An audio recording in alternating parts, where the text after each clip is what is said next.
Olá pessoal, tudo bem? Eu sou Sérgio Aragão, consultor empresarial da Contact Consultoria e eu estou mais uma vez aqui com você. Neste dia eu trouxe o tema Cadê o meu lucro? Você sabe onde está o lucro da sua empresa? Não sabe? Nós vamos conversar sobre isso neste vídeo. Fica ligado. Se você gostar do vídeo, dá um like.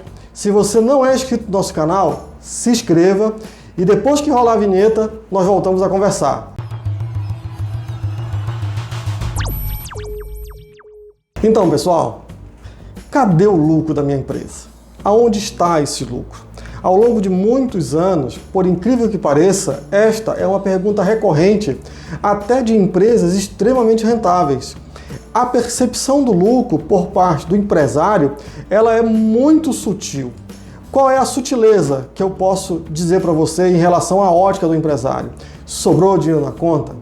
E nem sempre sobrar dinheiro na conta é sinal de lucro. E muitas vezes esse dinheiro está na conta e o empresário tem a percepção que ele tem lucro.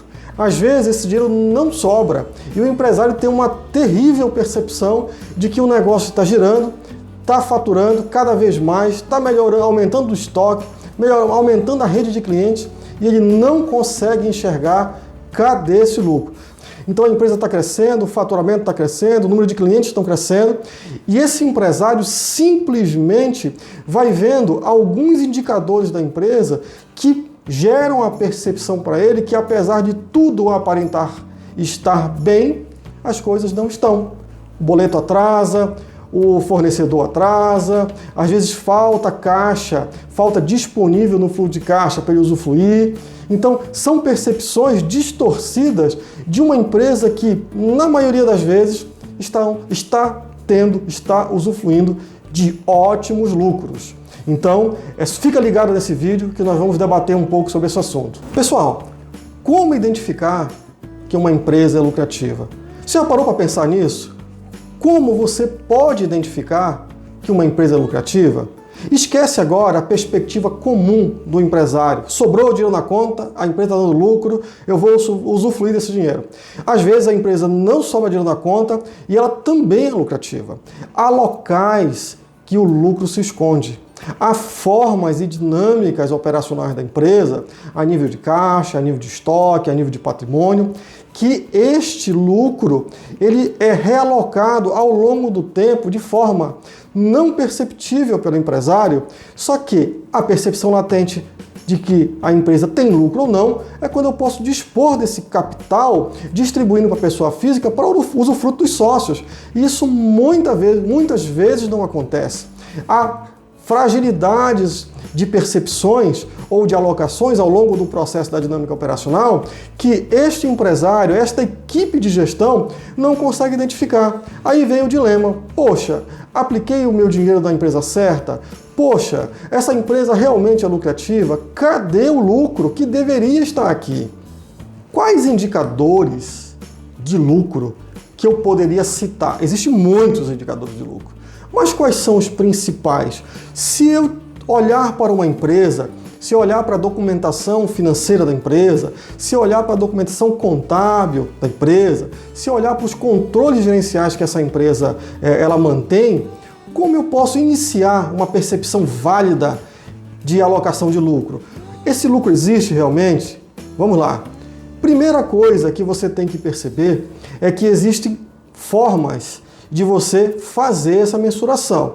E eu não vou tratar neste vídeo sobre esse assunto. Eu apenas vou fazer alguns indicativos baseados em documentação acadêmica, experiência de 12 anos de assessoria em consultoria e naquilo que você realmente pode constatar como verdade na hora que eu vier a comentar com você. A primeira coisa, quando uma empresa tem lucro, o empresário ele simplesmente compra mais.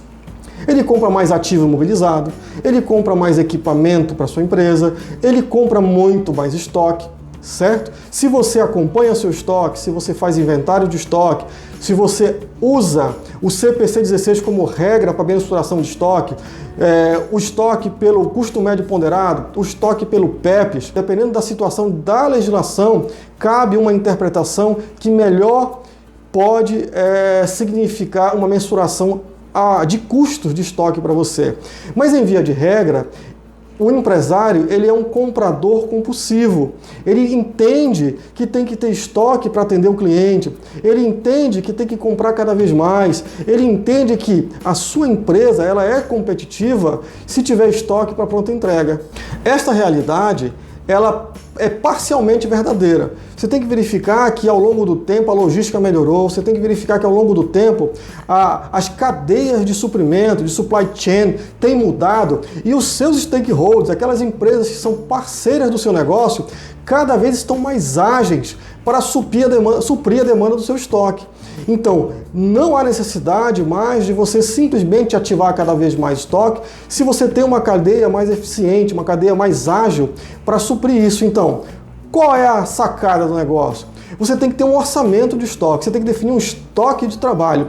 E se você define esse estoque de trabalho, você limita financeiramente a ativação do teu capital oriundo de terceiro ou oriundo do lucro, que é o assunto do nosso vídeo, para o estoque.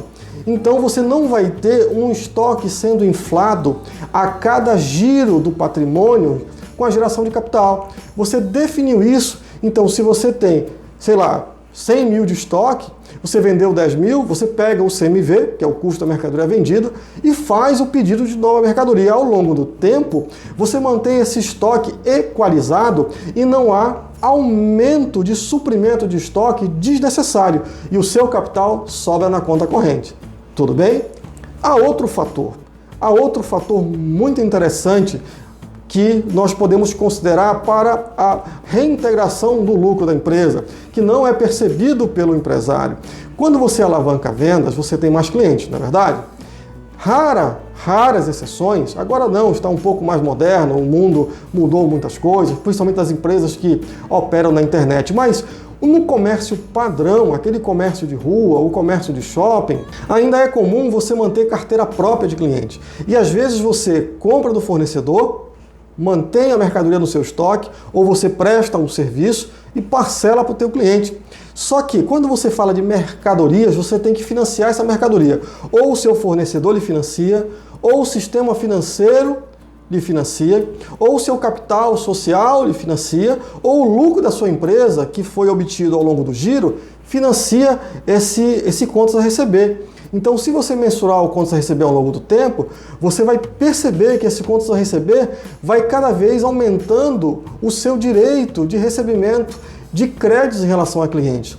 Ou seja, o lucro que você obteve financiou a sua carteira de cliente ao longo do tempo. Ou seja, agora você tem lojas locais que possivelmente o seu lucro está escondido no estoque, que você não tem limite, que você compra compulsivamente, que muitas vezes vai aumentando ao longo do tempo, e eu garanto para você que tem mercadoria obsoleta, mercadoria que não gira, sua curva A, B e C tão distorcidas, e você continua comprando mercadorias que não estão sendo incorporadas no giro natural da curva A. Outra situação, quando você presta serviço, na linha do tempo, o teu custo é de manutenção do negócio. Então, se você, ao longo do tempo, vai financiando o serviço para o teu cliente, mas a sua operação tem custo ao longo do tempo. Então, você teve que bancar a operação e financiar o parcelamento do serviço para o teu cliente. Ou seja, o teu lucro está no contas a receber. É o segundo local que o seu lucro pode se esconder. Pessoal, uma forma legal de você fazer caixa naturalmente na empresa, hoje o custo do capital é muito alto. Se você for num banco, principalmente em tempos de crise ou de recessão econômica, os bancos eles vão salgar nas taxas para você. Mas existe uma forma natural de você fazer caixa positivo com capital de terceiro, praticamente sem custo para a sua empresa. Lembrando que existe uma regra clássica de capitalização: prazo médio de fornecedor, ou seja, prazo médio de pagamento dos seus fornecedores, ok? Muito superiores ao prazo médio de recebimento dos seus clientes. Quando você consegue fazer isso, quando você consegue articular a dinâmica operacional do seu negócio na linha do tempo, você provavelmente irá fazer caixa com dinheiro de terceiro. E lembrando, esse dinheiro não é seu. Esse dinheiro também não é lucro. Esse dinheiro é um capital para financiar o seu giro através de uma dinâmica administrativa financeira com base em modelo de negócio e comportamento do mercado, cliente, fornecedor, ok? Pessoal, fica ligado também um outro indicador. Você conhece o conceito de margem de contribuição? É um indicador legal para você perceber para onde está indo o seu lucro, ok? Uma empresa, ao longo do tempo, ela pode ter diminuição da margem de contribuição ou aumento da margem de contribuição. O que é margem de contribuição? Faturamento bruto menos CMV. Faturamento bruto menos custo do serviço vendido. É a margem que sobra para você pagar o seu imposto sobre venda, é a margem que sobra para você pagar a sua energia elétrica, é a margem que sobra para pagar os seus colaboradores, é a margem que sobra e, se sobrar, para rentabilizar o seu lucro. Ao longo do tempo, o faturamento nominal da sua empresa pode aumentar, você pode ter uma curva de aumento de faturamento exponencial. Entretanto, a sua linha de margem de contribuição ao longo do tempo pode ser cada vez mais espremidas. Se você observar o mercado de commodities, ou seja, produtos que você pode comprar em qualquer lugar, produtos que você vende e que podem ser adquiridos através da internet, você vai perceber que a margem de contribuição, a margem deste produto ao longo do tempo, ao longo da história, tem diminuído cada vez mais. Então, para você compensar essa margem de contribuição, você tem que aumentar a curva de vendas. E para aumentar a curva de vendas, você tem que aumentar a compra de fornecedores. Para aumentar a compra de fornecedores e financiar clientes, você precisa de caixa. E nessa dinâmica, ao longo do tempo, esta dinâmica de incremento, ela vai dragando o caixa da sua empresa, que foi obtido através do lucro. Pessoal, fica ligado em mais uma coisa. Existe um conceito de circulante. É aquele capital, é aquele estoque disponível que você que gira na tua operação. O giro dele te faz obter receita. Analogamente, você tem o circulante, o passivo circulante. São as tuas dívidas a curto prazo, são aqueles compromissos que você tem que honrar à medida que você gira o caixa. Então, quando essa dinâmica de ativo circulante e passivo circulante adaptada ao conceito de interpretação da contabilidade gerencial, você lembra que se o teu ativo circulante gira muito lentamente e o teu passivo circulante ele é exigível a curto prazo e gira muito mais rápido, você vai ter um caixa muito descompensado.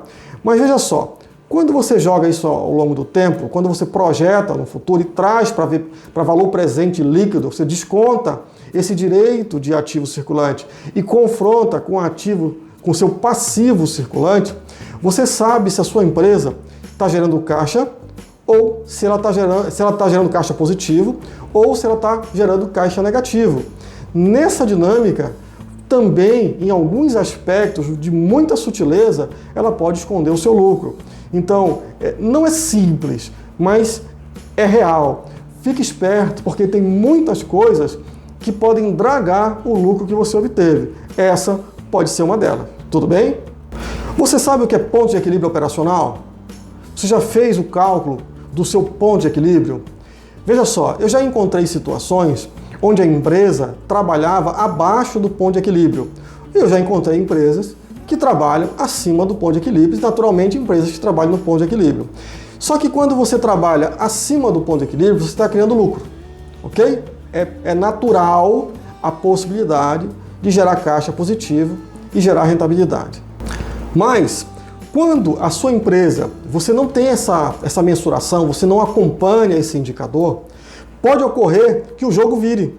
Aquele lucro todo que você gerou ao longo do tempo, ele pode ser dragado porque a sua empresa está operando abaixo do ponto de equilíbrio e você não percebeu ainda. Pode ocorrer que a empresa trabalhe por muito tempo abaixo do ponto de equilíbrio e ninguém perceba isso. Ninguém. Por quê? Porque você aumenta o prazo médio do seu fornecedor, faz caixa, quita a conta. Você antecipa recebíveis, faz caixa e quita a conta. Essa dinâmica, eu citei duas principais que a gente pode perceber. E ao longo do tempo, você simplesmente vai financiando o custo operacional da empresa através dessa dinâmica. Só que chega um momento que o seu ponto de equilíbrio está tão baixo, o seu faturamento, a sua rentabilidade está tão abaixo do ponto de equilíbrio, que ele começa a drenar capital. Aí começa um outro ciclo, ok? O ciclo de financiamento de terceiro termina porque você não tem mais de onde fazer. Aí começa o ciclo de drenagem de capital próprio. É quando o ciclo começa, cada giro da sua empresa, ela não repõe o capital de trabalho. Aí você começa a corroer capital. Pode ser esta uma das formas nocivas de drenagem de lucro. Então, fica ligado em mais essa dica, ok? Eu, particularmente, eu gosto muito da DRE. Eu lembro a você que você tem dois tipos metodológicos de compor uma DRE. Para a contabilidade financeira, aquela que é feita pelo seu contador para atender às obrigações fiscais, é feita por regime de competência. Aquela DRE gerencial, feita pelo seu consultor de empresas, geralmente é feita por regime de caixa. Ambas têm conotações diferentes, mas nesse momento eu vou falar um pouco da DRE por regime de caixa, que é comumente utilizada pela consultoria que milita na contabilidade gerencial, que é o nosso caso: finanças, custos, tributos, processos e sistemas e controladoria, fato e área que somos especialistas. Então, eu queria falar um pouquinho com você sobre isso. Quando nós fazemos uma DRE por regime de caixa, na DRE tem um ambiente lá que você lança o pagamento dos fornecedores, pagamentos liquidados de mercadorias que muitas vezes foram vendidos em períodos anteriores, ou seja, meses anteriores, estocadas para vender futuramente. Então ali pode ser concentrado muitos pagamentos que estoura a rentabilidade do mês. Então se você faz ela por regime de caixa, naquele momento você vai perceber muitas vezes que o que você oferiu de receita não paga as suas despesas. Então há uma percepção muito clara que você teve prejuízo. Entretanto, você pode muito bem substituir na DRE por regime de caixa o valor que você pagou para fornecedores integrais naquele mês pelo proporcional de CMV consumido para vender aquele contingente de mercadoria dentro do período.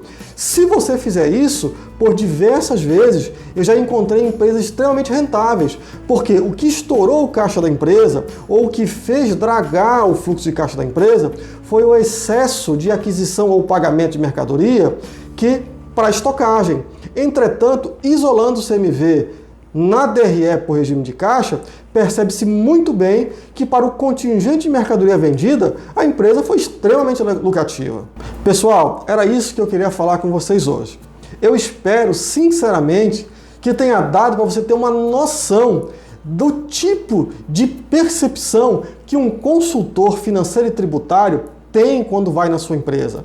São aspectos extremamente sutis e baseados em diversas dinâmicas, formatadas a nível de academia, formatadas a nível de mundo, comumente utilizadas por consultores de todo o mundo, e inclusive no Brasil, naturalmente, por nós da Contact Consultoria. E eu disse para você que toda semana eu estaria trazendo dicas fantásticas para você que quer ser um futuro consultor, para você empresário que quer ter um olhar mais crítico para a sua empresa e para você que de alguma forma se interessa pelo tema da consultoria. Então, se você gostou desse vídeo, dê um like, ative o sininho das notificações, se inscreva no nosso canal e até um próximo vídeo. Um forte abraço e até mais!